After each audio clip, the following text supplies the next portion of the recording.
Bismillahirrahmanirrahim. Assalamualaikum warahmatullahi wabarakatuh.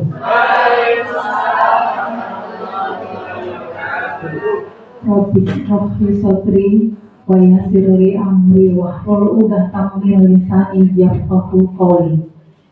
Yang terhormat Kepala Sekolah SMA Negeri 1 Petarukan Bapak Rianto SPD MSI yang saat ini diwakilkan oleh Ibu Ana Mufidah sebagai Wakil Kepala Sekolah Bagian Hubungan Masyarakat. Yang kami hormati Ibu narasumber, Ibu Hajah Menuk Rahmawati SPD, dan narasumber yang kedua Ibu Ika Purwanti MPD, serta Bapak dan Ibu guru peserta diseminasi yang berbahagia.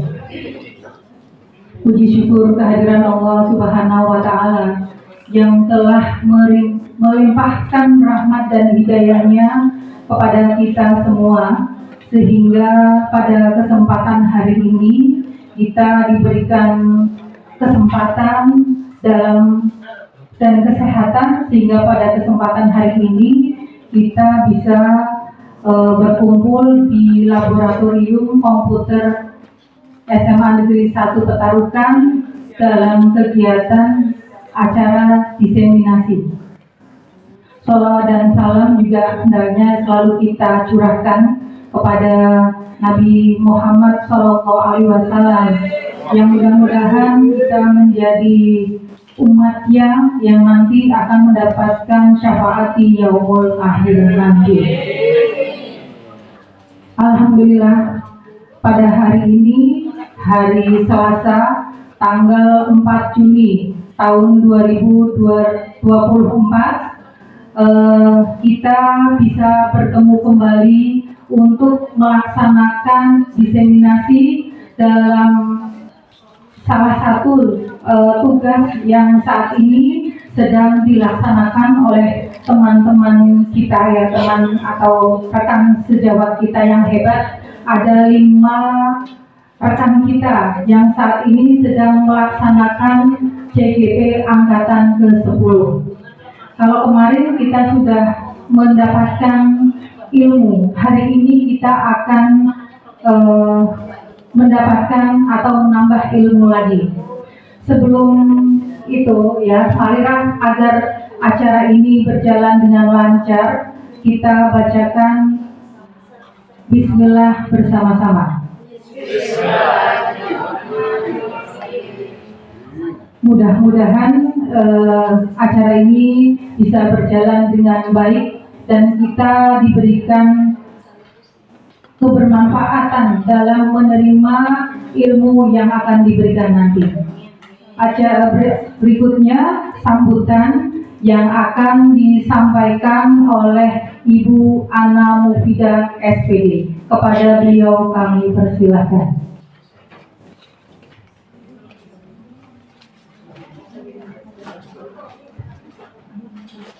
Assalamualaikum warahmatullahi wabarakatuh. Mohon izin berdiri Bapak Ibu, karena kalau saya duduk ternyata sudah kelihatan.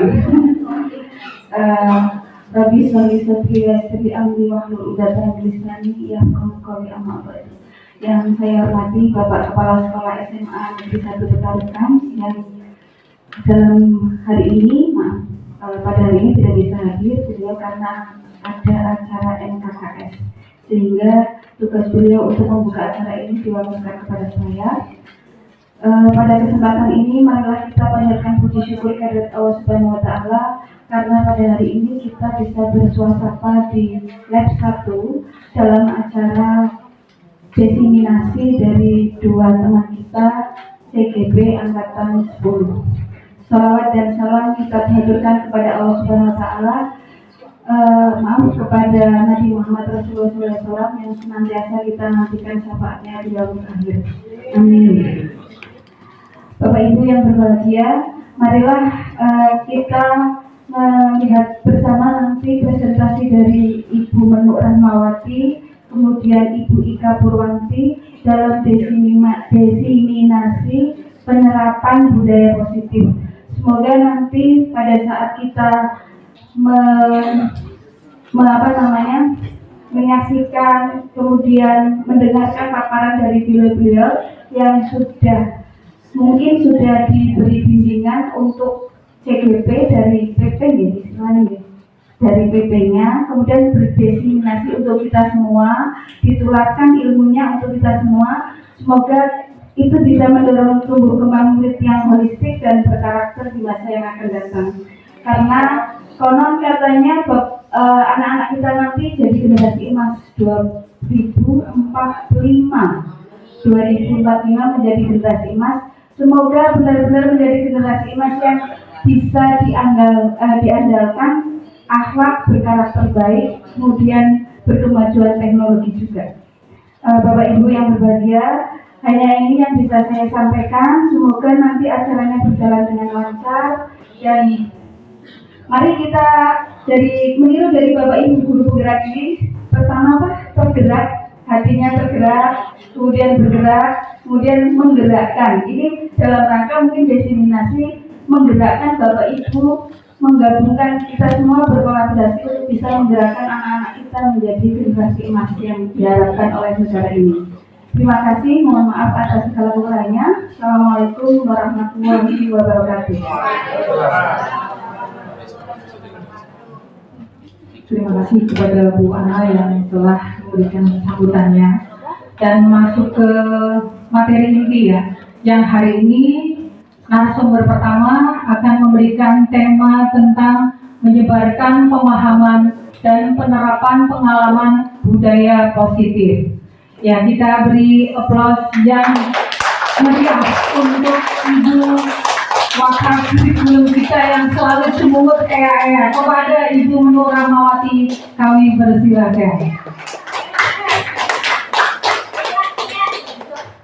Ya, sebelumnya kita beri tepukan yang meriah untuk Ibu MC kita dan Ibu Humas kita yang juga selalu cemungut Baik Bapak Ibu, Assalamualaikum warahmatullahi wabarakatuh. Ya. Alhamdulillahirabbil alamin. Wa bihi nasta'in ala umuri dunya wad din, wassalatu wassalamu ala asyrofil anbiya'i wal mursalin wa ala alihi wa sahbihi ajmain.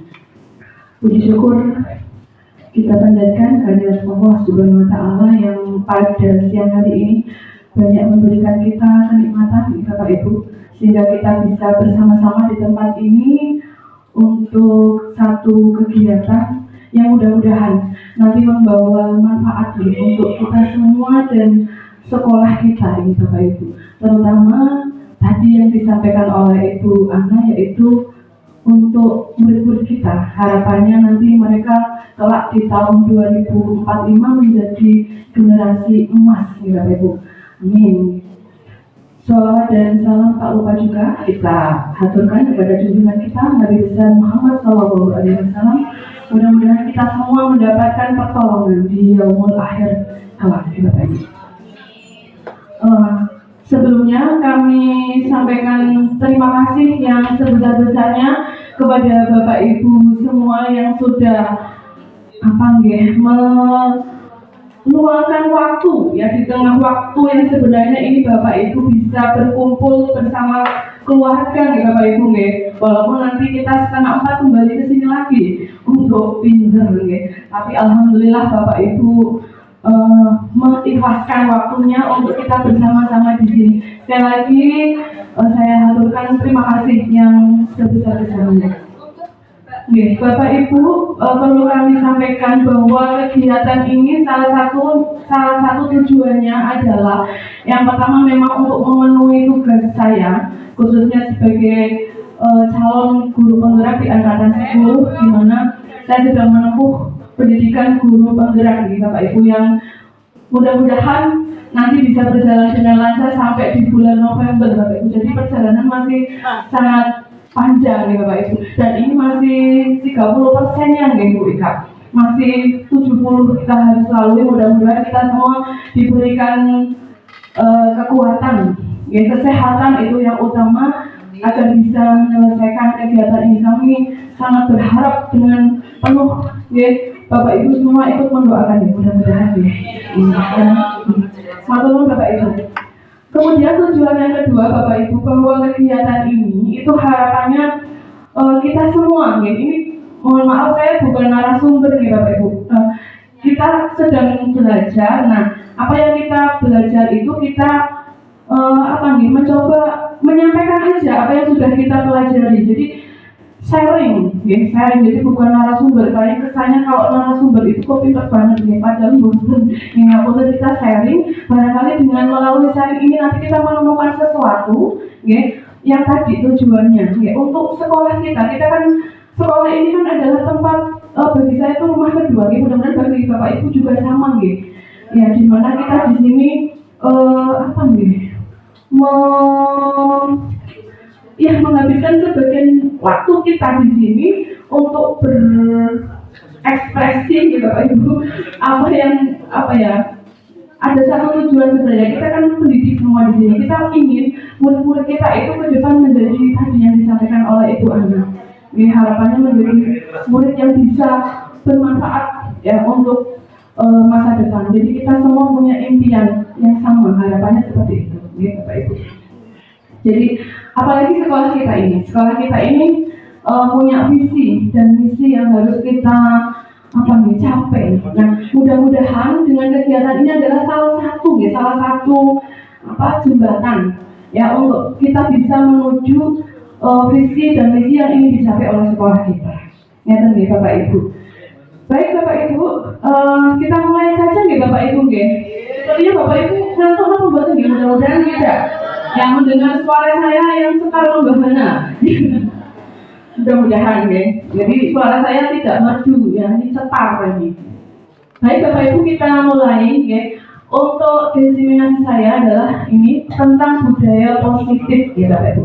Jadi budaya positif itu banyak sekali ternyata Bapak Ibu. Nah, kita mulai saja. Mohon maaf Bapak Ibu. Oke, ini guru saya di LMS, di Bapak Ibu. Jadi kita setiap 2 minggu sekali itu belajar. Itu namanya Bu Itung, gitu, ya. Beliau kepala sekolah dasar itu di Surakarta Bapak Ibu. Itu sangat humble sekali orangnya. Jadi penjelasan beliau juga banyak yang memotivasi kita Bapak Ibu. Yang tadinya saya cuma coba-coba ikut pendidikan guru penggerak, tapi memang ternyata sangat luar biasa. Itu yang mempengaruhi saya 18 tahun menjadi guru, tapi ternyata saya merasa tidak punya apa-apa Bapak Ibu. Ternyata dulu yang saya banggakan, saya merasa guru yang baik, ternyata malah enggak. Itu saya ternyata banyak seorang guru yang banyak kekurangannya. Ternyata seperti itu Bapak Ibu. Setelah kita belajar 2 bulan mau 3 bulan ini, gitu, ya.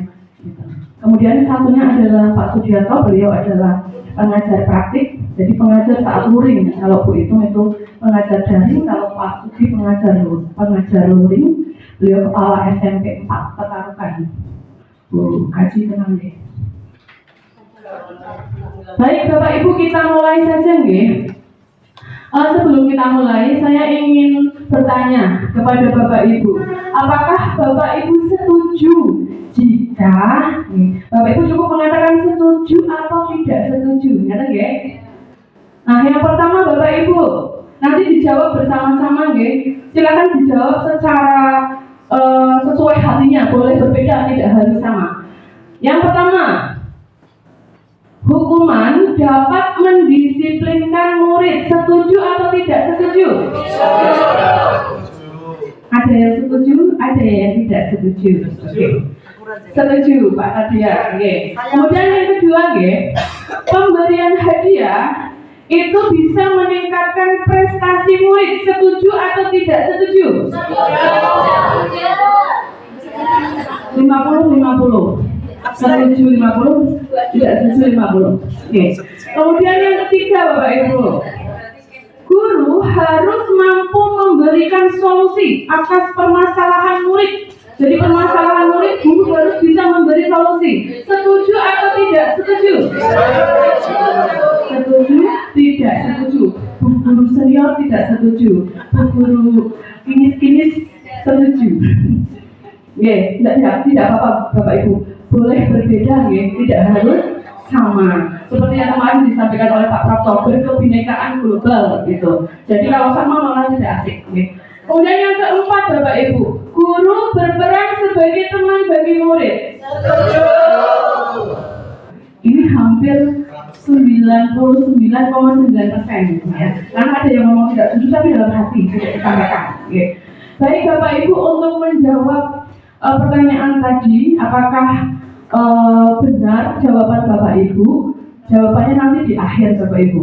Karena kita belajar dulu baru bisa menjawab 4 pertanyaan ini. Ngerti nggih? Halo. Aduh, ini ditambahin stiker ini. Ini tadi selesai nggak ada yang narik, ini ditambahin.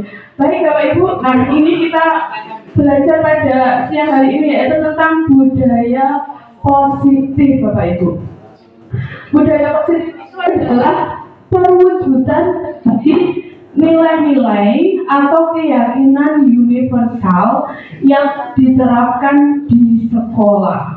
Jadi nilai-nilai ini menurut Bapak Ibu nilai-nilai yang bagaimana Bapak Ibu? Nilai-nilai yang baik atau yang tidak baik nih Bapak Ibu? Nilai-nilai yang baik. Nilai-nilai yang baik yang seperti apa Bapak Ibu yang diterapkan di sekolah menurut Bapak Ibu? Menurut Bapak Ibu? Saya yakin jawabannya bermacam-macam. Monggo bisa disampaikan nilai-nilai baik seperti apa Bapak Ibu guru BK nih biasanya? Disiplin, oke. Apa lagi Bapak Ibu? Mematuhi tata tertib, oke. Apa lagi Bapak Ibu? Menghargai teman. Menghargai teman, mandiri. Apa lagi Bapak Ibu? Rajin, bertanggung jawab. Itu tidak ada yang jelek, semuanya bagus semua nih Bapak Ibu. Nah itu budaya positif. Itu berarti banyak sekali ya? Iya banyak sekali. Nah ini nanti yang akan kita pelajari ya, konsep-konsep inti untuk menciptakan budaya positif tadi Bapak Ibu. Yaitu yang pertama adalah disiplin positif dan nilai kebajikan, kemudian motivasi perilaku manusia, keyakinan kelas atau sekolah, kebutuhan dasar manusia, posisi kontrol guru, dan segitiga restitusi. Jadi 6 ini. Baik Bapak Ibu, kita bermain sebentar. Bisa Bapak Ibu? Bisa. Oke. Bapak Ibu yuk ikut main dengan teman sebangku Bapak Ibu. Nah, baik Bapak Ibu, ini permainannya. Nah, Anda dan teman Anda akan melakukan kegiatan cobalah buka. Ini nama permainannya cobalah buka. Anda adalah A, tugas Anda adalah mengepalkan salah satu tangan Anda. Jadi silakan salah satu berperan sebagai A, salah satu berperan sebagai B. Coba Anda bayangkan bahwa Anda menyimpan sesuatu yang sangat berharga dalam genggaman tangan. Ini yang A. Bayangkan dengan tangan ini. Di tangan itu ada sesuatu yang sangat berharga sekali bagi Bapak Ibu di genggaman tangan. Anda perlu menjaga benda tersebut sekuat tenaga karena begitu pentingnya untuk kehidupan Anda. Itu, kalau bisa digenggam. Kemudian yang B, teman Anda yang sebelahnya adalah mencoba dengan segala cara untuk membuka. Ya, walaupun dengan berbagai macam cara membuka kepalan tangan yang tadi, boleh membujuk, menghardik, mengintimidasi, memarahi, menggoda, bisa menggelitik, atau bisa menyogok, boleh memberikan sogokan. Yang penting mau membuka. Nah kita mulai ya Bapak Ibu ya. Oke, yang A menggenggam, yang sebelah membuka, berusaha sekuat tenaga. 1, 2, 3.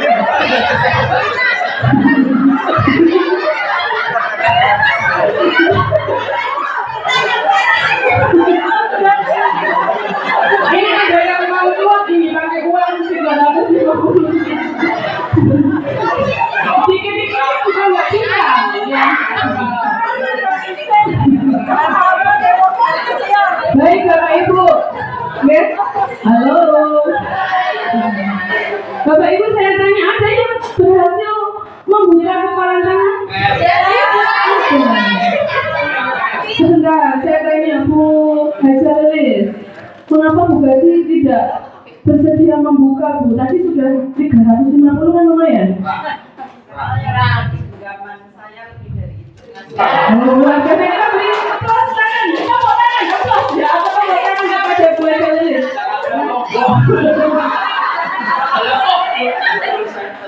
Yang di tangan beliau lebih nilainya daripada uang sebesar 350, makanya nggak mau, kurang banyak Pak. Ya, Bu Ana, saya tanya Bu Ana, kenapa tidak mau membuka?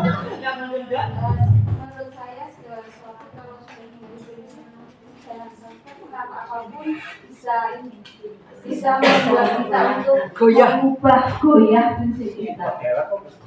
Luar biasa Bapak Ibu, kekeh ya pokoknya apapun karena sudah menjadi prinsip itu. Sekarang saya tanya, Pak Arif tidak berhasil membuka. Pak Arif tadi dengan cara apa Pak Arif membuka tangannya Pak Bagus, tapi Pak Bagus tidak membuka. Caranya bagaimana Pak tadi Pak? Saya lihat kadang dibuka, kadang ditutup. Pak Arif bisa menyampaikan tadi sudah dengan upaya apa Pak untuk membuka? Bisa membuka. Kebalik Bu, saya yang Ngebuka. B. Oh, tadi Pak Bagus yang B. Tadi dengan cara apa Pak? Dengan cara menyampaikan kalau dibuka itulah jodohmu ada di sana.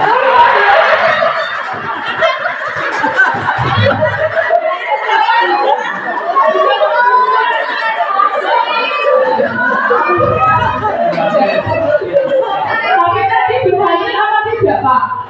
Alhamdulillah berhasil. Berhasil, iya. Jadi, oh enggak, jadi Saksi Mbak, kadang dibuka, kadang ditutup. kadang dibuka, kadang ditutup. Ya Bapak Ibu, ya, berarti membuka kepalan tangan, ya, dan menggenggam kepalan tangan itu sebenarnya itu yang mempengaruhi kok kita mau membuka mulut itu sebenarnya siapa Bapak Ibu?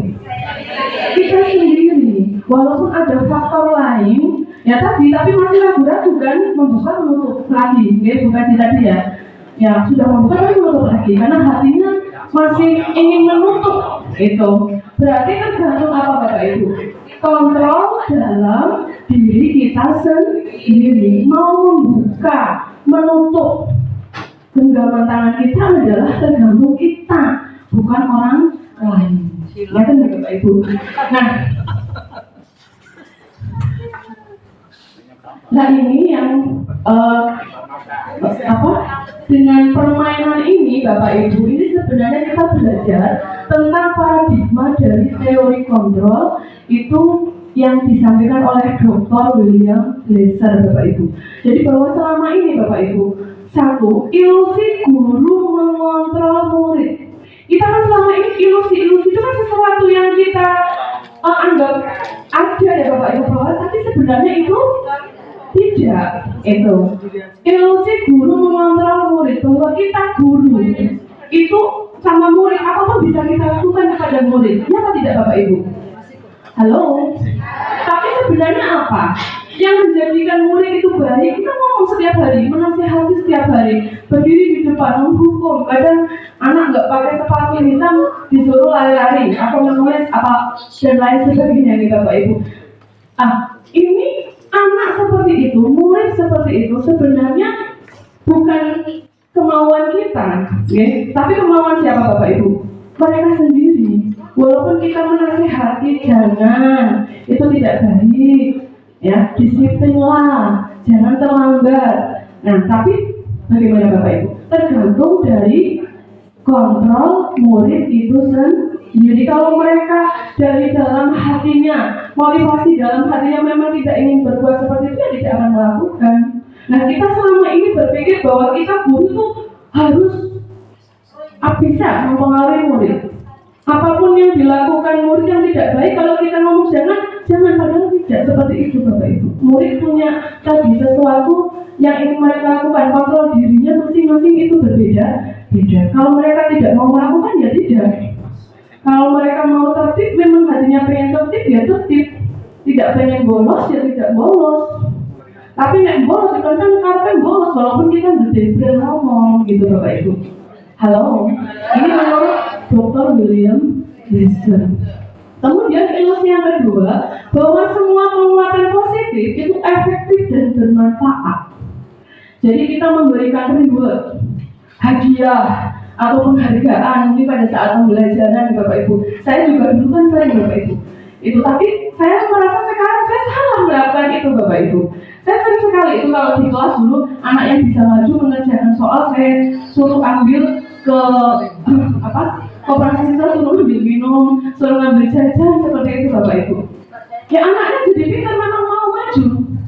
Tapi nanti pada suatu ketika menurut teori William Gibson itu tidak bisa bertahan lama. Jadi kalau tidak ada jajannya, tidak ada rewardnya, ya mereka tidak semangat lagi untuk belajar. Jadi ilusi bahwa memberikan sesuatu, reward, penghargaan itu akan efektif dan bermanfaat itu sebenarnya tidak tepat. Kita selama ini, saya sendiri Bapak Ibu juga seperti itu. Gitu. Tapi ternyata itu tidak tepat. Kemudian ilusi bahwa kritik dan membuat orang merasa bersalah itu dapat menguatkan karakter. Jadi saya juga pernah mengalami ya Bapak Ibu. Jadi mengkritik murid itu, kamu kok nggak pernah rajin sih jadi anak, bolos kok tiap hari, nggak pernah mengerjakan tugas. Bahkan sampai kita menyindir-nyindir mungkin pada saat di kelas atau di apa. Tapi ternyata dengan ilusi kita bahwa memberikan kritik itu bisa menguatkan karakter itu juga tidak tepat Bapak Ibu. Ya bahwa anak itu dengan kritikan itu sebenarnya malah kebalikannya, mereka malah menjadi lebih down gitu, merasa tidak dihargai, merasa salah gitu, merasa tidak pernah benar seperti itu. Nah, harapannya ilusi-ilusi itu kita mencoba mengurangi Bapak Ibu, mengikisnya. Kemudian yang keempat bahwa ilusi bahwa orang dewasa itu memiliki hak untuk memaksa. Jadi kita kan lebih tua nih dibanding anak-anak nih Bapak Ibu. Jadi merasa bisa memaksa mereka. Mereka harus mau melakukan apapun yang kita perintahkan. Nah itu ternyata juga tidak tepat. Ini menurut teori William Gibson. Mudah-mudahan dengan paradigma ini Bapak Ibu bisa mengubah mindset kita semua menjadi guru yang tadi paling tidak melihat murid kita bahwa mereka itu melakukan sesuatu itu pasti ada alasannya masing-masing. Jangan mengejudge bahwa mereka tadi kalimat-kalimat kamu belum inilah dan sebagainya. Kita yakin mereka melakukan sesuatu itu ada alasannya. Itu nggih? Halo? Tidak ada yang tersindir nih Bapak Ibu nggih? Iya, Bapak Ibu di sini kita semut semua nggih. Semua sama soalnya. Termasuk saya bukan sini kami. Tadi ya Bapak Ibu. Nah, jadi dengan paradigma William Gibson ini harapannya itu adalah mengubah stimulus respon itu menjadi teori kontrol atau teori pilihan nih Bapak Ibu. Yaitu kita mencoba mengubah agar orang lain berpandangan sama dengan kita, padahal kita harusnya berusaha untuk memahami pandangan orang lain. Jadi kalau bisa jangan yang sebelah kiri, tapi yang sebelah kanan. Jangan melihatnya dari sisi kita. Ya kemudian yang kedua, bahwa perilaku buruk itu dilihat sebagai suatu kesalahan. Tidak selalu Bapak Ibu. Kita perlu mencari akarnya. Kenapa sampai terjadi perilaku buruk? Jadi semua perilaku memiliki tujuan. Kemudian yang ketiga, orang lain bisa mengontrol saya, padahal hanya Anda yang bisa mengontrol diri Anda. Jadi termasuk kita kembalikan lagi ke murid-murid kita, bahwa sebenarnya yang mengontrol mereka adalah siapa, bukan kita, tapi mereka sendiri. Kemudian pemaksaan ada pada saat rujukan gagal, tapi sebenarnya yang betul adalah kolaborasi dan konsensus menciptakan pilihan-pilihan yang baru atau solusi-solusi yang tepat. Kemudian model berpikir menang atau kalah. Kok mau ngambil snack? Sebenarnya ini sudah tidak ada lagi harusnya, tapi kalau bisa model berpikir menang dan menang. Jadi tidak ada menang kalah, tidak ada benar salah Bapak Ibu. Kalau bisa tadi menang, benar dan benar itu. Yang tidak ada yang salah. Ini harapannya. Jadi dengan paradigma William Glasser tadi, kita harapannya Bapak Ibu guru semua itu bisa mengubah dari stimulus respon, dari respon yang tiba-tiba menjadi teori kontrol atau pilihan. Nah, makanya kita hari ini belajar tentang disiplin positif tadi. Yang pertama nih Bapak Ibu, bahwa disiplin positif itu merupakan salah satu cara penerapan disiplin yang bertujuan untuk menumbuhkan kesadaran serta memberdayakan anak untuk melakukan sesuatu tanpa sogokan, ancaman maupun hukuman. Jadi kalau bisa tidak ada motivasi dari luar nih Bapak Ibu, tapi kita harapannya tadi menumbuhkan kesadaran. Berarti apa?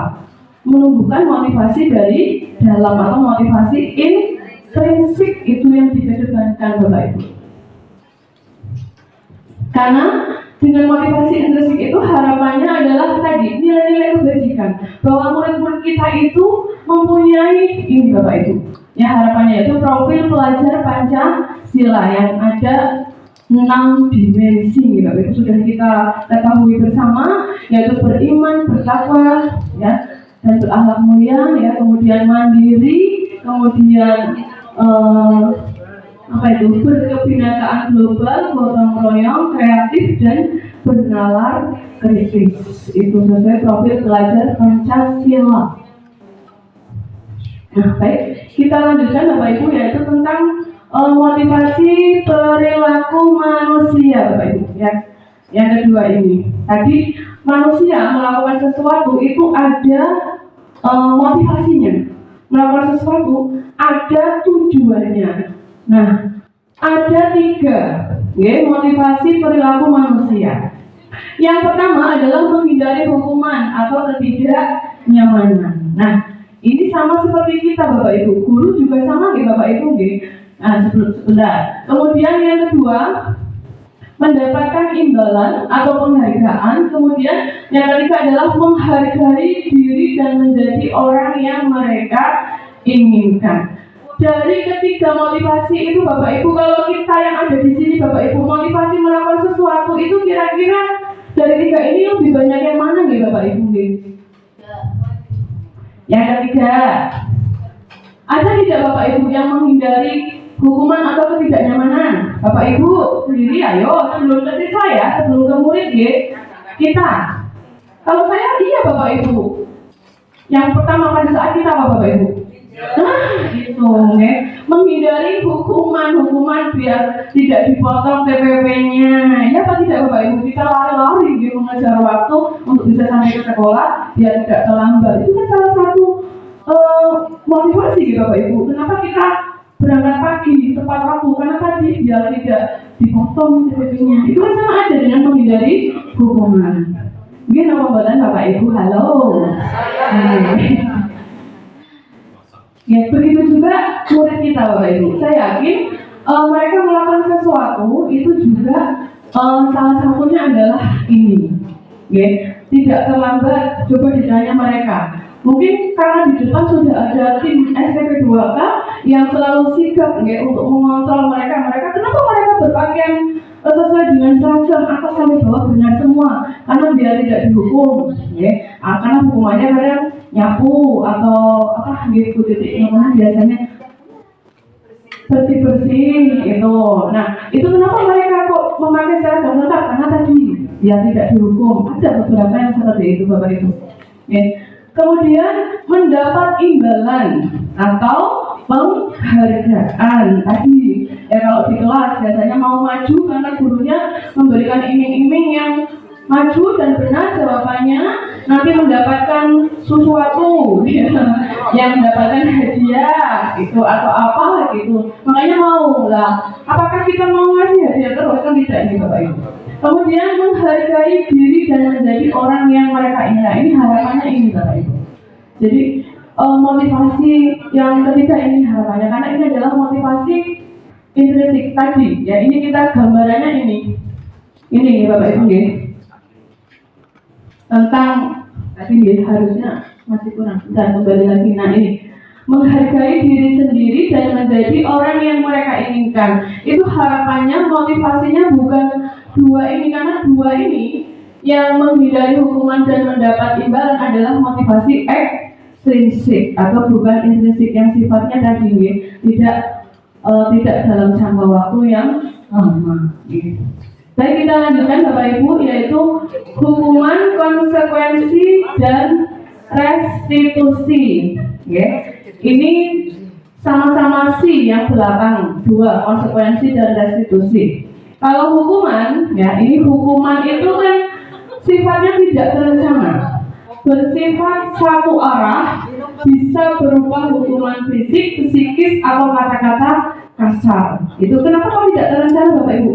Ya contoh ini, misalnya Pak Arif ya, saat di kelas ada anak yang tidak mengerjakan tugas ya, maju ke depan harusnya presentasi tapi tidak presentasi karena belum membuat tugasnya. Seketika itu Pak Arif langsung marah, walaupun Pak Arif kayaknya tidak pernah marah di Pak Arif.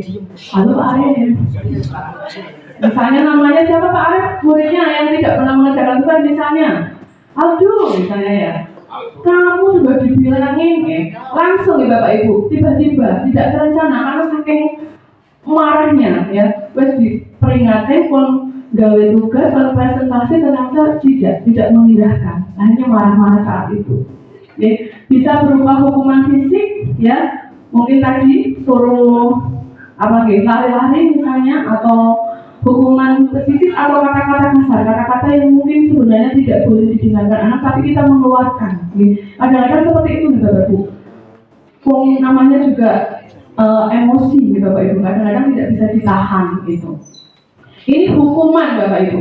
Kemudian yang kedua adalah konsekuensi. Nah kalau konsekuensi itu hampir sama sebenarnya dengan hukuman, tapi bersifat terencana, sudah disepakati. Bentuk-bentuk konsekuensi itu dibuat oleh pihak guru dan sekolah. Sebenarnya ini sama dua-duanya, cuman biasanya kalau konsekuensi itu ya sudah terencana tadi. Ya kalau yang hukuman kan tiba-tiba ya tidak terencana gitu. Dan bentuk konsekuensi itu dibuatnya adalah oleh guru. Nah bedanya dengan restitusi. Restitusi itu juga sebenarnya hampir sama dengan konsekuensi Bapak Ibu. Ya tetapi ada perbedaannya. Kita baca nih.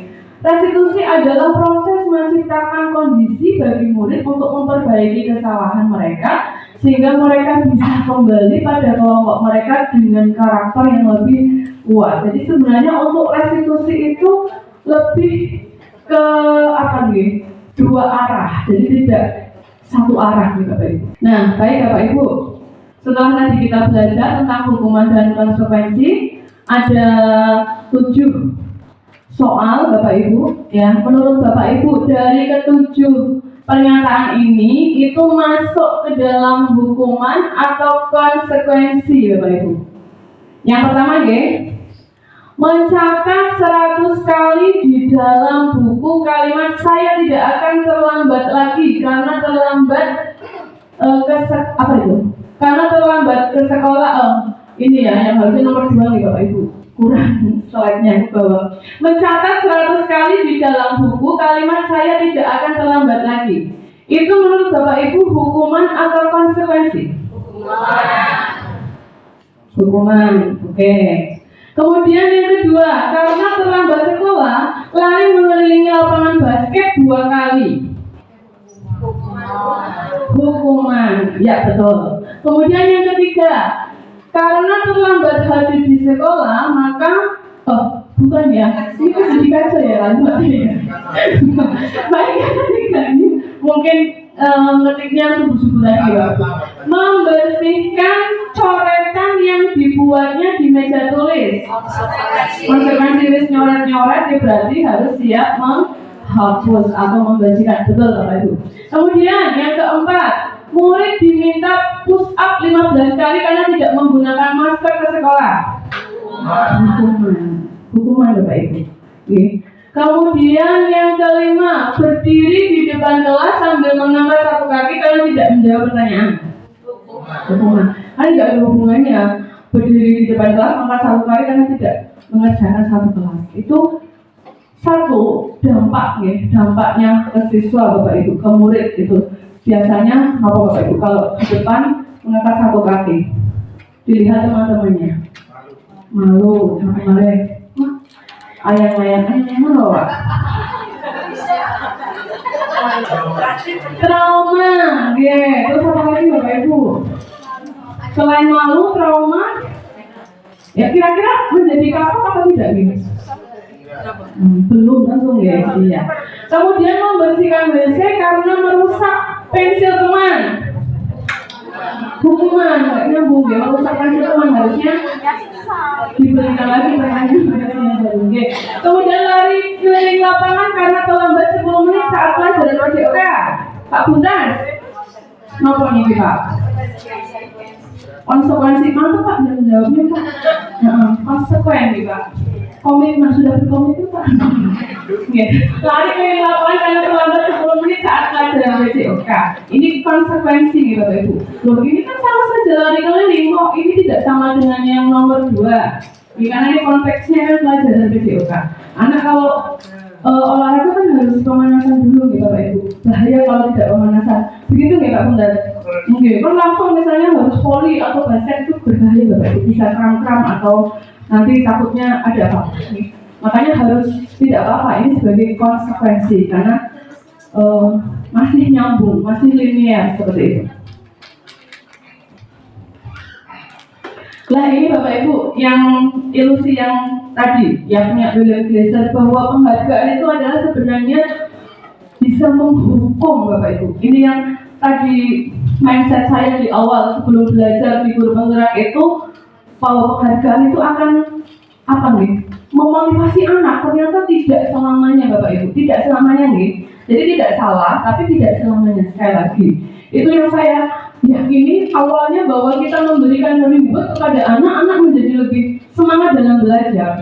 Iya betul, tapi tadi ya ternyata apa yang saya yakini tidak selamanya benar. Ya, yang pertama adalah pengaruh jangka pendek dan jangka panjang tadi Bapak Ibu. Kan kita nggak selamanya setiap kita mengajar itu memberi hadiah terus gitu Bapak Ibu. Ya, dan apa Bapak Ibu? Iya, maksudnya tadi tidak mendidik untuk anak. Ya, jadi anak tidak akan termotivasi kalau tidak ada hadiahnya. Itu menjadi seperti itu. Ya, makanya dikatakan hadiah itu juga bisa menghukum.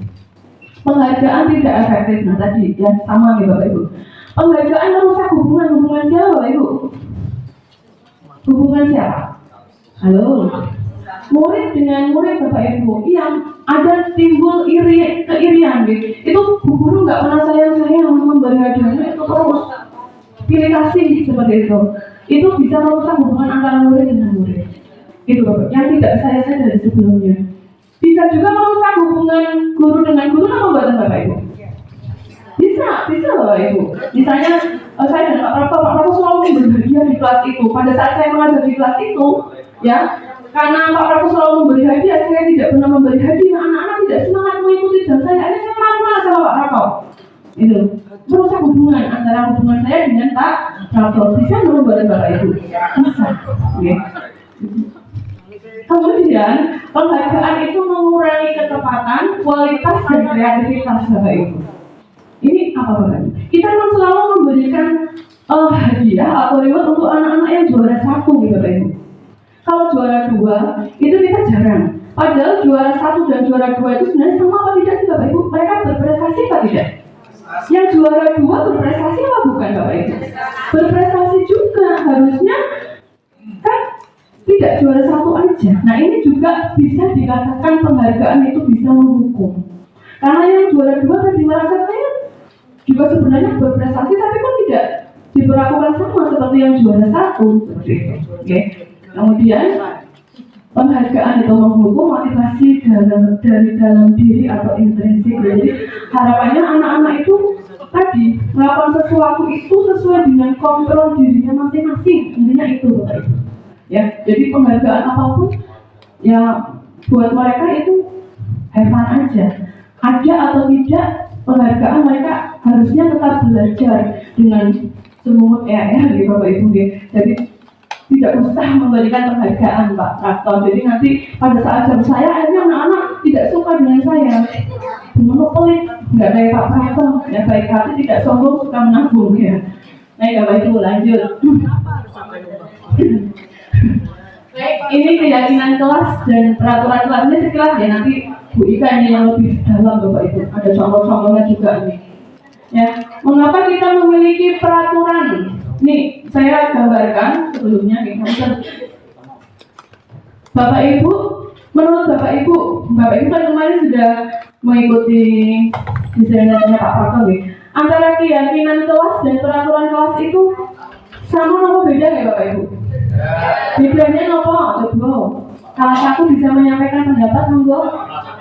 Pak Rono.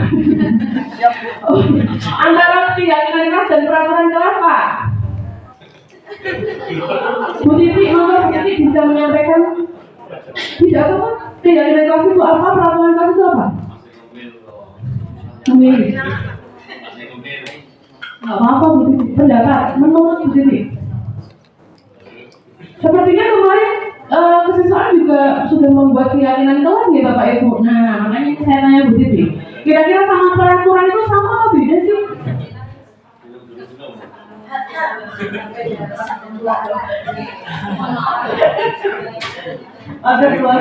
Menurut saya nih, karena kalian mungkin pas juga mendengarkan. Kalau menurut saya keyakinan kelas itu anak-anak siswa sudah diberi pemahaman terlebih dahulu, sehingga pada saat mereka menentukan satu kesepakatan berdasarkan keyakinan yang sudah dipahami oleh siswa tersebut.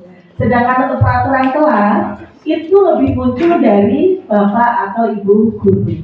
Seperti itu menurut saya. Teman-teman. Jadi applause Bapak Ibu. Yang luar biasa. Betul, dan 100 Bu Titi ya. Bu Titi tidak 100, maksudnya jawabannya tadi betul gitu. Tadi Bapak Ibu, ya ini kita kasih 2 contoh Bapak Ibu. Mengapa kita memiliki peraturan tentang penggunaan helm pada saat mengendarai kendaraan roda 2 atau motor Bapak Ibu? Ini peraturan atau keyakinan Bapak Ibu? Sebelumnya kita meyakini bahwa ini adalah peraturan ya. Kenapa kok peraturan? Karena bukan dibuat oleh kita. Iya. Betul, walaupun ini sebenarnya kalau menjadi keyakinan kita itu juga betul, karena ini demi keselamatan. Kalau kita meyakini, jadi tanpa ada aturan itu kita tetap pakai helm. Karena itu kita yakini bahwa itu bukan peraturan. Tapi kalau peraturan kan karena kita takut ditilang memakai helm. Gimana pembuatan salah itu? Iya, betul. Kemudian yang kedua, mengapa kita memiliki peraturan tentang penggunaan masker dan mencuci tangan setiap saat? Ya, awalnya kan peraturan ya Bapak Ibu, apalagi saat COVID kemarin, itu kan. Tapi kalau kita kembalikan lagi ke keyakinan kita bahwa dengan mencuci tangan itu tangan menjadi bersih. Jadi pada saat kita menyentuh sesuatu, makanan masuk ke mulut kita, jadi higienis, tidak membuat kita sakit. Karena itu kita yakini bahwa kita cuci tangan, nggak usah ada peraturan mencuci tangan. Seperti itu, begitu juga memakai masker. Nah, itu harapannya anak-anak kita seperti ini, hatinya semua Bapak Ibu. Jadi aturan apapun, jadi jangan, kalau peraturan itu kan ada slogan nih Bapak, bahwa peraturan itu untuk dilanggar gitu. Nah itu memang betul Bapak Ibu. Tapi kalau sudah meyakini apapun peraturannya ya kita akan melaksanakan tanpa melihat peraturannya, karena kita yakini akan kebenaran dari peraturan itu. Nah, itu yang kita harapkan untuk murid-murid kita Bapak Ibu. Oke. Nah, ini jawabannya Bu Titi tadi. Tepat sekali. Bahwa keyakinan kelas itu dibuat berdasarkan kesepakatan antara guru dan murid dan bersifat universal, dan sesuai dengan nilai-nilai kebajikan yang diyakini. Dan yang kedua adalah peraturan itu biasanya dibuat oleh guru dan bersifat satu arah. Jadi kalau keyakinan kelas 2 arah, kalau peraturan kelas 1 arah. Jadi seperti peraturan memakai helm kan kita nggak ikut membuatnya, ya apa tidak? Itu. Nah, begitu juga ini. Betul nggih? Betul jawabannya. Nah, terus lagi. Luar biasa. Nah, untuk prosedur pembentukan keyakinan kelas ini sekilas aja nih Bapak Ibu, bahwa kalau bisa untuk kita anak-anak kita Bapak Ibu, karena kita guru mapel ya mungkin kita membuat keyakinannya di masing-masing mapel kita masing-masing nih Bapak Ibu nih. Kalau di tingkat sekolah rendah kan seperti SD itu kan gurunya satu, jadi enak itu lebih anak-anak kita di tingkat SMA ya berarti nggak apa-apa masing-masing kita membuat keyakinan kelas masing-masing. Kalau bisa itu berdasarkan kesepakatan antara guru dengan murid-muridnya dan cara-caranya Bapak Ibu ya. Mempersilakan warga sekolah atau murid mencurahkan ide tentang peraturan yang akan disepakati, maunya seperti apa, mencatat semua masukan, kalau bisa idenya dari anak-anak langsung, ganti kalimat negatif menjadi positif. Jadi jangan pakai kalimat yang negatif tapi kalimat yang positif. Misalnya jangan membuang sampah sembarangan, itu kan kalimat negatif, tapi buanglah sampah pada tempatnya, itu kan lebih positif nih. Tempatnya harapannya Bu Ana gitu. Iya, walaupun kita masih ada beberapa anak kita yang luar biasa yang perlu kita tadi gitu Bapak Ibu. Oke. Jadi saling menghormati, saling menghargai gitu. Jangan tukaran, jangan bertanya tapi tadi saling menyayangi. Bisa pakai kalimat yang positif. Oke. Tidak boleh terlambat menjadi tepat waktu atau disiplin seperti itu. Oke, ini ya nanti. Nah, kita lanjutkan ke 5 posisi kontrol guru, Bapak Ibu. Oke, itu ada penghukum, pembuat rasa bersalah, teman, manajer, dan pemantau. Bapak Ibu, kalau saya tanya ini Bapak Ibu yang di sini kira-kira dari ke-5 posisi yang sudah kita biasa ke anak-anak itu lebih cenderung yang mana Bapak Ibu? Menjadi guru yang mana? Penghukum, pembuat rasa bersalah, teman, manajer, atau pemantau? Yang penghukum Cong? Tidak ada. Oh ada, satu. Benar, ya apa? Pembuat rasa bersalah Cong? 1, 2. Ya biasanya ini yang merasa teraniaya nih sama anak-anak di depan menceritakan kamu gimana sih tidak sayang ya sama ibu dan lain-lain. Yang sebagai teman Cong? Banyak birunya. Pak Rono ini ya, tadi CS ini. Sebagai pemantau. Oh, sebagai manajer. Ada ya? Sebagai pemantau. Pemantau itu nyatati kesalahan Bapak Ibu dikembalikan lagi ke pemantau. Iya, ini biasanya guru BK memang pemantau kita poin kesalahan. Jadi sesuai dengan pelanggaran tata tertib, setiap pelanggaran tata tertib ada poinnya nggih, Bu Fani nggih. Nah, itu anak dicatat itu sudah berapa poin yang kamu langgar itu. Itu betul. Itu pemantau ini Bapak Ibu. BK memang kebanyakan seperti itu. Baik Bapak Ibu. Nah, kita saksikan videonya dulu ya. Kita ada di posisi yang mana?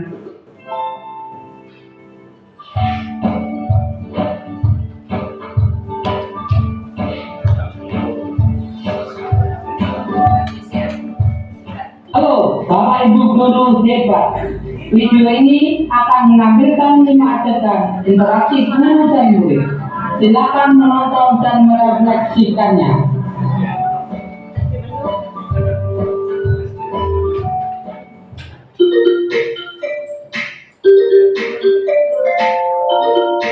Pagi anak-anak, silakan PR yang kemarin ibu berikan diletakkan di meja. Anton, kamu sudah mengerjakan belum? Belum mengerjakan kamu. Kamu selalu ya ngerjain PR. Sekarang kamu duduk di depan, lalu tulis. Saya berjanji tidak akan mengulangi lagi. Saya berjanji akan berusaha menjadi murid yang rajin belajar sampai pelajaran saya selesai.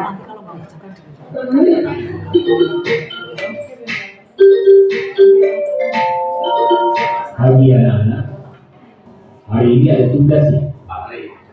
Ada yang belum mengerjakan? Anton, kamu sudah mengerjakan? Belum Pak. Kamu sudah mengerjakan tugas. Kamu mau jadi apa? Kamu lihat sekolah. Mau jadi manajer. Coba, bayangkan orang tuamu betapa kecewanya sama kamu. Kamu itu sudah kelas 5. Harusnya bertanggung jawab sama dirimu sendiri.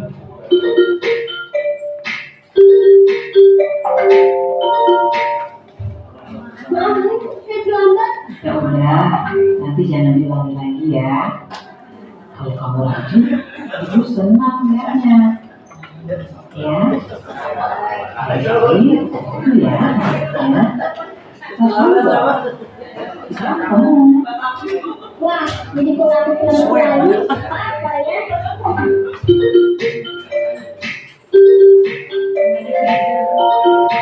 Kamu kok nggak pakai baju olahraga? Bapak catat kamu sudah 3 kali loh dari ikut olahraga bulan ini. Ya Pak, 3 kali berarti saya dapat taksi Pak.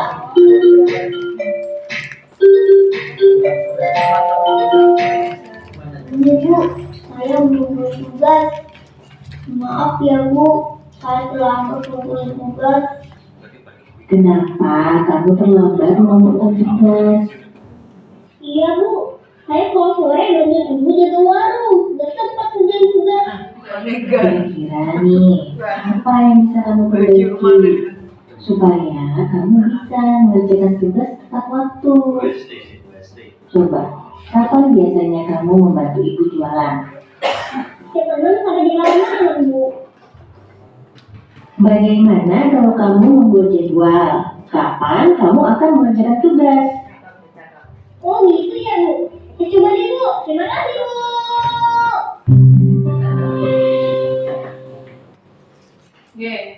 Nih Bapak Ibu, dari 5 posisi kontrol tadi Bapak Ibu, kira-kira kita seringnya di mana Bapak Ibu? Bapak Ibu kembalikan ke Bapak Ibu nih, saya di mana nih? Saya menjadi guru, apakah penghukum, memberi rasa bersalah, kemudian memantau, teman, atau manajer, ya, atau perpaduan penghukum dan memberi rasa bersalah, atau teman dan pemantau, biasanya itu, oke? Atau kalau menulis setelah melihat video tadi, selama ini monggo betul.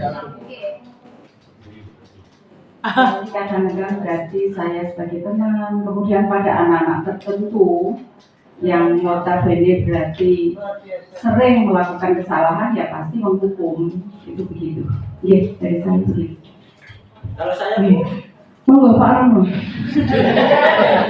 kalau saya kan itu sebagai teman, tapi pada suatu saat sebagai pemantau. Nah, kalau menurut saya tapi Bu, Mungkin tidak apa-apa Pak. Iya. Ya setelah melihat tadi nih Pak. Iya.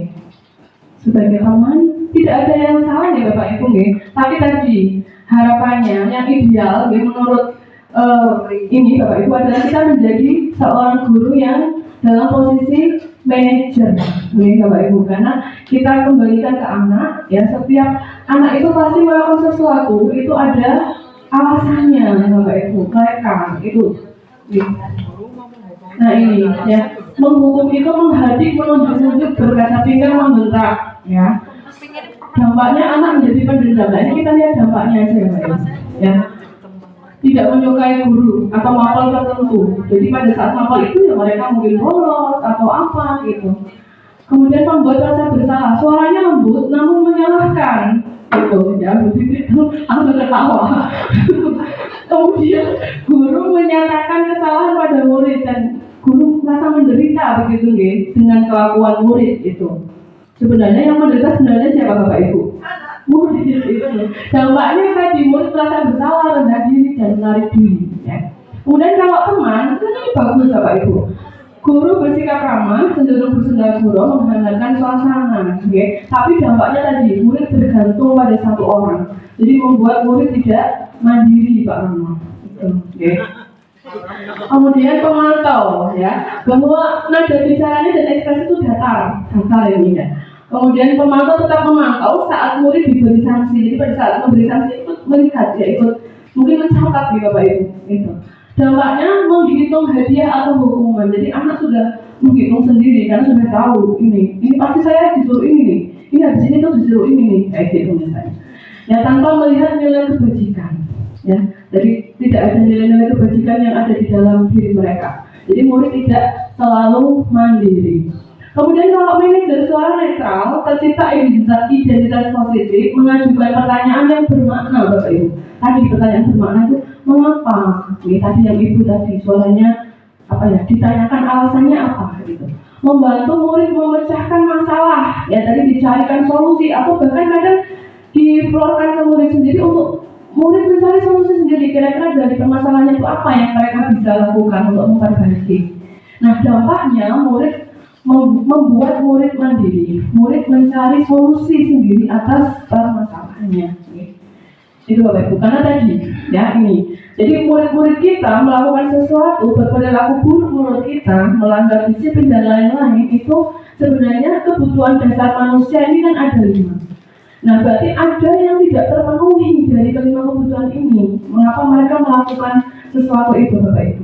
Yang pertama adalah kebutuhan bertahan hidup, kesenangan, kebebasan, penguasaan, kasih sayang dan rasa diterima. Itu mereka di rumah tidak pernah disayangi, merasa tidak diperhatikan sama ibu bapaknya. Jadi mencari perhatian di sekolah seperti itu. Bisa juga Bapak Ibu. Atau kebebasan, karena mereka ingin bebas karena di rumah biasanya dikekang bapak ibunya selalu overprotective, tidak boleh melakukan sesuatu. Itu bisa juga. Ini bapak ibu guru BK yang langsung sering mengalami ya. Bu Hani, saya sering melihat Bu Hani saat membimbing anak itu luar biasa bapak ibu. Ternyata anak kita tadi, ya pada dasarnya mereka semua itu ada sesuatu yang kurang. Mengapa mereka melakukan itu? Intinya ini. Nah, kemudian 3 restitusi Bapak Ibu, ini yang terakhir Bapak Ibu. Nah, kemarin sudah disampaikan sama Pak Kartong nih. Nah, ini restitusi adalah pendekatan yang mempromosikan tanggung jawab, pertobatan dan perbaikan. Dalam konteks pendidikan, segitiga restitusi adalah alat yang efektif dalam menangani murid bermasalah. Jadi 3 langkah yang dilakukan, yaitu menetapkan tanggung jawab, meminta pertobatan dan memperbaiki kerusakan Bapak Ibu. Nah, tulisannya biru ya, saya nggak bisa baca.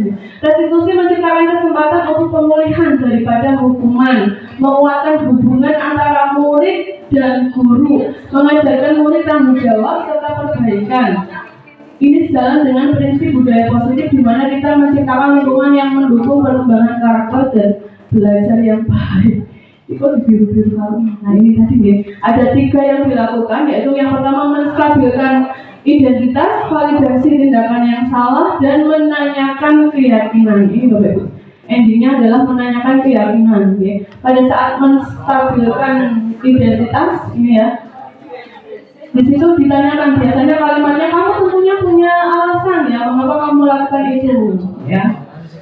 Kemudian pada saat validasi, setiap orang pasti punya kesalahan, ibu juga punya kesalahan gitu ya. Jadi pada saat kita melakukan 3 restitusi biasanya seperti itu. Nanti endingnya dikembalikan ke anak Bapak Ibu.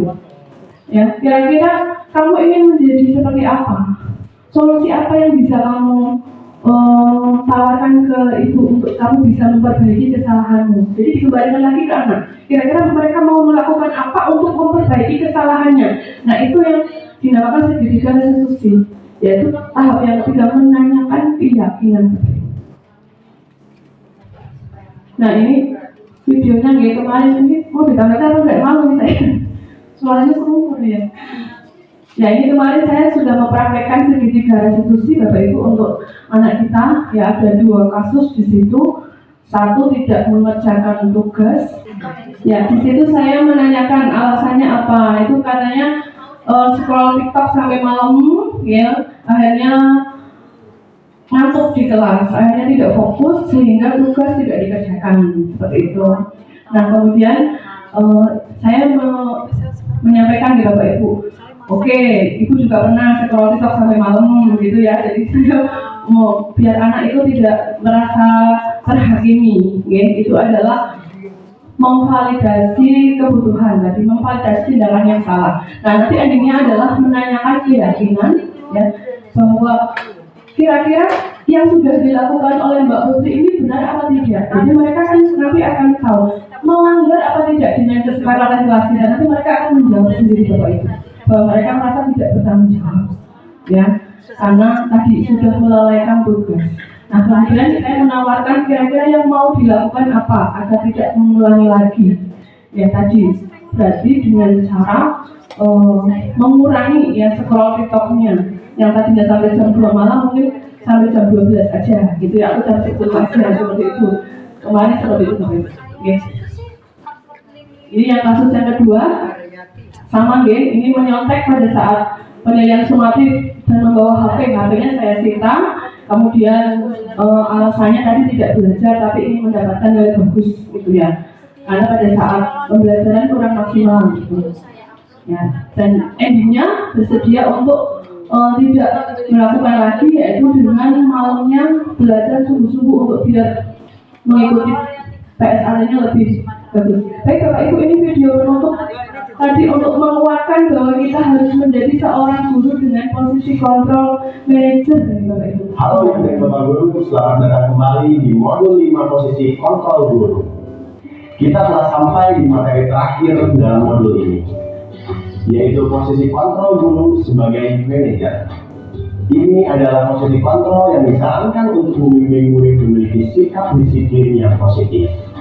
Lalu, seperti apa posisi kontrol manajer? Mengapa ini menjadi posisi kontrol yang ideal untuk diterapkan oleh guru dalam berinteraksi dengan murid-muridnya? Mari kita kembali melihat beberapa kisah di materi sebelumnya dengan posisi kontrol guru yang berbeda. Masih ingat dengan kisah Adi yang melempar kertas kepada temannya sehingga mengganggu jalannya pelajaran Pak Tejo? Pak Tejo berperan sebagai penghukum ketika menghadapi perilaku Adi. Sekarang mari kita lihat situasinya ketika Pak Tejo berperan sebagai manajer. Baik, sekarang silakan kalian baca dulu secara mandiri bacaan di buku halaman 50 sampai 51. Tadi, kamu pasti punya alasan melempar bola kertas ke teman-teman kamu saat jam pelajaran. Nanti, selesai jam pelajaran, kita ngobrol ya. Bapak yang dulunya, apa yang membuat kamu melakukan itu? Baik Pak. Adi, Bisa kasih tahu Bapak alasan kamu tadi? Iseng aja Pak, lucu soalnya melihat ekspresi teman-teman. Menyenangkan di buat Adi. Tapi bagaimana ya kira-kira perasaan teman-teman? Terganggu Pak, Apa keyakinan kelas kita? menghargai semua orang. Apakah Adi sudah terlihat seperti itu? Bagaimana agar Adi bisa terlihat seperti itu? Minta maaf kepada teman dan Bapak, lalu saya juga akan berhenti mengganggu teman saat jam pelajaran Pak. Apakah Adi punya solusi lain untuk bisa mendapatkan kesenangan namun tetap menghargai orang lain? Bermain bersama teman saat jam istirahat atau jeda antara pelajaran. Kalau Bapak mengadakan bermain lagi seperti semester kemarin, bagaimana Pak? Seru sekali waktu itu. Baik, Bapak hargai usaha Adi untuk memperbaiki diri. Terima kasih juga sarannya ya Adi. Bapak akan coba pertimbangkan.